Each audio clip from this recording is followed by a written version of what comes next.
अतुल की मम्मी सीमा हमारे यहाँ काम करती थी। उस वक्त मैं दूसरी क्लास में थी जब मेरी मम्मी के कहने पर सीमा आंटी ने अपने बेटे का स्कूल में एडमिशन कराया। अतुल बहुत ही बुद्धिमान लड़का था, जिस वजह से मम्मी ने मास्टर जी से बोलकर अतुल को मेरी क्लास में करा दिया। मैं स्कूल में खुद को उसके साथ सुरक्षित महसूस करती थी। अतुल मुझसे 1 साल बड़ा था। उसके मम्मी पापा हमारे ही पुराने घर में रहते थे और हम एक साथ ही स्कूल जाते थे। शाम को वो भी अपनी मम्मी के साथ बैग लेकर हमारे घर ही आ जाता था। उसकी मम्मी घर का काम करती और हम बड़े भाई से ट्यूशन पढ़ते थे। उम्र में बड़े और ज़्यादा दिमाग होने के कारण अतुल को मुझसे जल्दी याद हो जाता था और मेरे भाई हमेशा अतुल की तारीफ करते तो मम्मी कहती, अतुल तुम गुंजन को ये भी याद करा दिया करो। भैया ने मैट्रिक पास कर लिया था और आगे पढ़ने के लिए उन्हें शहर जाना पड़ा, मगर अभी भी अतुल और मैं भैया के रूम में ही पढ़ाई करते थे। उस वक्त मेरी उम्र 10 साल के करीब थी। मैं पढ़ाई में इतनी व्यस्त हो गई कि मुझे दुनिया और घर की बातों की कोई खबर ही नहीं थी। अतुल हमारे साथ ही खेल कूद कर बड़ा हुआ था, तो मम्मी अतुल को हमारे जैसा ही मानती थी और अक्सर अतुल को बोलती रहती थी कि स्कूल में गुंजन का ख्याल रखा करो, ये छोटी है और दूसरे बच्चे इसे परेशान करते हैं। हमारे गांव में उस वक्त 2 ही स्कूल थे। वक्त तेज़ी से गुजरता गया तो हम बड़े हो गए थे और जब भी हम अकेले होते तो अतुल मुझसे कुछ अलग तरह की बातें करता था और अतुल की बातों से मैं परेशान हो चुकी थी, मगर कभी किसी से कुछ नहीं बताती क्योंकि अतुल कहता था कि किसी को मत बताना और अगर तुमने किसी को बता भी दिया तो तुम्हारी मम्मी तुम्हारा स्कूल जाना बंद करा देगी। मेरा क्या है, मैं तो अपने अंकल के पास गांव में चला जाऊंगा। अतुल की ये बात ज़्यादातर प्यार और शादी के संबंध में होती थी। मैं अतुल के साथ खुद को सुरक्षित महसूस करती थी और मैं नहीं चाहती थी कि वो मुझे छोड़कर कहीं चला जाए। इस कारण ही उसकी उटपटांग बातों को मैं बर्दाश्त कर लिया करती थी। अतुल को मैंने अपने जन्मदिन पर भी घर बुलाया था। उसने मुझे एक डायरी भी गिफ्ट की थी। मेहमान बहुत ज़्यादा आए थे, जिस वजह से घर का काम भी बहुत ज़्यादा बढ़ गया था, तो अतुल की मम्मी ने अतुल को अपनी मदद के लिए घर पर ही रोक लिया था। काम खत्म होने के बाद मेरी मम्मी ने अतुल को भाई के कमरे में ही सोने को बोल दिया क्योंकि भाई पढ़ने के लिए बाहर गए हुए थे, तो उनका रूम खाली पड़ा था। लेकिन उस रात मुझे नींद नहीं आ रही थी, तो मैं अतुल के पास गई तो वो भी जागा हुआ था। फिर हमने सारी रात खूब सारी बातें की। उस वक्त मुझे बिल्कुल भी ये एहसास नहीं होता था कि अतुल हमारी नौकरानी का बेटा है, क्योंकि हमारा ज़मींदार घराना था और घर या खेतों में काम करने वालों से हम लोग थोड़ा अलग ही रहते थे। मगर अतुल की बात अलग थी, क्योंकि जब अतुल का जन्म हुआ था तो उस वक्त भी घर में ही काम करती और हमारे पुराने घर में ही रहती थी, क्योंकि इनका ख़ानदान शुरू से ही हमारे यहाँ काम करते आया था और वो दूध पीता था। जब उसकी मम्मी उसको साथ लेकर हमारे घर आती और सारा दिन वो हमारे घर पर लगे एक झूले में ही पड़ा रहता था और खेलता रहता था। उस वक्त तो मेरा जन्म भी नहीं हुआ था और ये सब बातें मुझसे मेरी मम्मी ने बताई थी, क्योंकि मेरी मम्मी पापा भी अक्सर इसे खिलाते पिलाते थे और अपने बच्चों जैसे ही प्यार करते थे। खैर, मेरे जन्मदिन वाली रात हम दोनों ने भाई के कमरे में ही गुजारी। उस रात में पहली बार प्यार के एहसास से वाकिफ़ हुई। हालांकि मेरी उम्र कम थी, मगर अतुल ने मुझसे वो बात की जो ज़िंदगी भर के लिए यादगार बन गई। उसके बाद मैं वहाँ से उठी और अपने कमरे में आ गई। उस दिन मुझे अपनी खूबसूरती का एहसास शिद्दत से हुआ था। अतुल पूरी तरह मेरी मोहब्बत में पड़ चुका था, लेकिन मुझे अतुल से में दिलचस्पी ज़रूर थी, मगर उससे प्यार नहीं करती थी, क्योंकि जब भी मैं उसके बारे में सोचती तो वो मुझे इतना ख़ास नहीं लगता था। मगर जब भी ये मेरे साथ नहीं होता था तो मैं अपने आप को थोड़ा अकेला महसूस करती थी।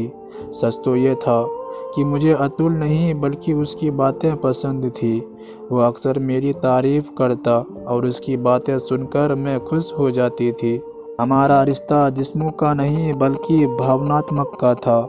ऐसी भावनाएं जो परिवर्तनशील होती है, अस्थायी नहीं। एक दिन पास ही के गांव में किसी की मृत्यु हो गई थी, जो कि हमारे रिश्तेदार थे। सारे घर वाले वहां चले गए।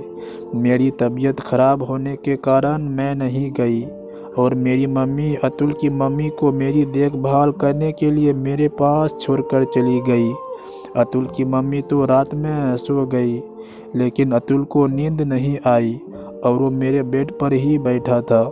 मुझे बहुत तेज बुखार था और अतुल मेरे माथे पर ठंडे पानी की पट्टियां रख रहा था। इसने मेरा सर अपनी गोद में रखा हुआ था। मुझे नहीं पता कब और कैसे मेरी बड़ी बहन की पति मेरे कमरे में आ गए। वो ये नज़ारा देखकर बहुत गुस्से में आ गए। उन्होंने अतुल को खूब चांटे लगाए और उसकी मम्मी को भी उठाकर बहुत बुरा भला कहा। अतुल तो उसी वक्त अपने घर चला गया और सुबह उसकी मम्मी ने मेरी बहन के पति को ना जाने क्या बोला। इस बात का जिक्र ज़रूर मेरी मम्मी या मेरी बहन से करेंगे और उसके बाद मुझे भी मार पड़ेगी। इस डर से मैं चुप रहती थी। इस बात को अब काफ़ी दिन हो चुके थे। मेरे जीजाजी ने किसी भी से भी इस बात का कोई जिक्र नहीं किया। मैं सोचने लगी, मेरी बहन का पति या तो बहुत अच्छे इंसान है कि मुझे मेरी मम्मी की नज़रों में नहीं गिराना चाहते, या फिर इन्होंने सीमा आंटी के ऊपर ये एहसान किया है क्योंकि वो हमारे यहाँ बहुत समय से काम करती थी। शायद वो इसी कारण उसकी बेइज्जती करना नहीं चाहते थे।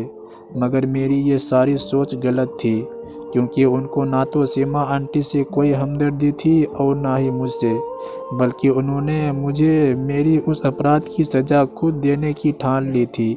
ऐसी घिनौना सज़ा कि उससे अच्छा था कि मेरी मृत्यु हो जाती। अब जब भी मौका मिलता उस राज को आर बनाकर वो मेरे करीब आ जाते और धमकी देते कि सारी दुनिया में तुम्हें बदनाम कर दूंगा, तुम्हारी ज़िंदगी हमेशा हमेशा के लिए बर्बाद कर दूंगा। और उस भेड़िए की बातों से मैं बहुत ज़्यादा डर जाती और उसकी हवस का शिकार हो जाती। मुझ में इतनी हिम्मत भी नहीं होती कि मैं उससे कुछ पूछ लेती कि आखिर मैंने किया क्या है। मुझे तो कुछ पता भी नहीं था, क्योंकि मुझे बहुत तेज़ बुखार था और अतुल तो सिर्फ मेरे माथे पर ठंडी पट्टियां रख रहा था। हमने तो कोई भी ऐसी हरकत नहीं की थी कि आप हमें कसूरवार ठहराएं, मगर उसके आगे तो मेरी बोलती ही बंद हो जाती थी। ठंडे ठंडे पसीने आने लगते थे, अंदर ही अंदर घुटती रहती थी और मैं किसी से कुछ कह भी नहीं सकती थी। मगर मैं चाहती थी कि इस नर्क से मेरी जान छूट जाए। सोचती रहती थी कि किस तरह मम्मी पापा भाई या फिर बहन को बताया जाए। यही सोचते सोचते सुबह हो जाती, मगर कभी किसी को कुछ बताने की हिम्मत ही नहीं होती थी। उस समय कम उम्र होने के कारण बहुत ज़्यादा डर जाती थी। अक्ल कम थी, बस फिर क्या था, मैंने हालात को समझौता कर लिया ताकि वो मुझे डराना बंद कर दे। अब वो जो बोलता मैं मान लेती, वो जिस हद तक मुझे परेशान करता मैं सह लेती। उसका हमारे घर भी बहुत आना जाना था। बड़ी बहन भी मेरे लाख मना करने पर भी अक्सर मुझे ज़बरदस्ती अपने घर ले जाती और वहाँ जब भी मौका मिलता उनका पति मेरा हाथ पकड़ लेता। तब दिल से यही बात निकलती कि इसकी मृत्यु हो जाए या फिर मैं ही मर जाऊं, ताकि इस नर्क से पीछा छूट सके।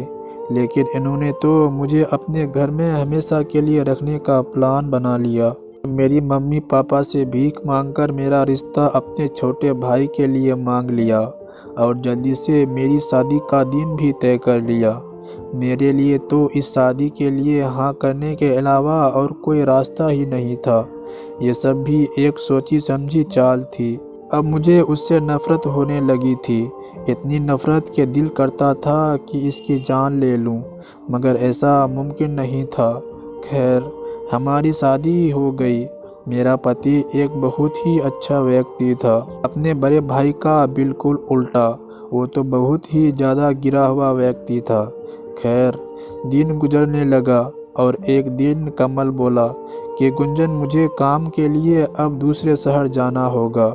अगर तुम भी मेरे साथ चलती तो अच्छा होता। उन्हें लगा कि मैं अपनी बड़ी बहन की वजह से मना कर दूंगी, लेकिन उन्हें कहाँ पता था कि मैं किस नर्क में रह रही थी। मैंने उनको मुझे भी साथ ले जाने को बोल दिया। वो भी ये बात सुनकर बहुत खुश हुए और हमने जाने की तैयारी की और अगले दिन हम दूसरे शहर पहुंच गए, उस नर्क से बहुत दूर। मैंने तो अब उम्मीद ही छोड़ दी थी कि मैं कभी उस नर्क से भी निकल पाऊंगी। आखिर ईश्वर को भी शायद मेरे ऊपर तरस आने लगा था। खैर, हम खुशी खुशी वहाँ रहने लगे और जब भी कमल मुझे घर चलने को बोलती तो मैं साफ मना कर देती, क्योंकि मैं उनकी शक्ल भी नहीं देखना चाहती थी। मैं यहाँ सबसे बहुत दूर ही सुकून से थी, मगर एक बात थी जो मुझे बहुत सताती थी कि मैं कमल की गुनहगार हूँ, क्योंकि मैंने इनके उस दरिंदे भाई की करतूत इनको नहीं बताई। मगर मुझे इस बात का भी डर था कि कहीं वो झूठ ना बोल दें और अपने भाई को अपनी तरफ ना कर लें। आखिर भाई है, शायद मेरी बात से ज़्यादा उसकी बात का विश्वास कर लें और मुझे छोड़ दें और मैं हमेशा हमेशा के लिए कमल को खो दूं। बस इसी डर से मैंने आज तक भी कमल को कुछ नहीं बताया और ना ही कभी उस घर में गई। पता नहीं ये मैंने सही किया या गलत, लेकिन मुझे ये काफ़ी हद तक सही ही लगता है। तो दोस्तों, ये थी हमारी आज की कहानी। उम्मीद करते हैं कि आपको पसंद आई होगी। आपका क्या कहना है इस कहानी के बारे में, कमेंट करके हमें ज़रूर बताएं। वीडियो को लाइक करके चैनल को सब्सक्राइब कर लीजिए, साथ में घंटी को दबाकर ऑल पर सेट कर लीजिए ताकि आने वाली वीडियो आपको तुरंत मिले। मुझे दीजिए अगली वीडियो तक इजाज़त, तब तक के लिए धन्यवाद।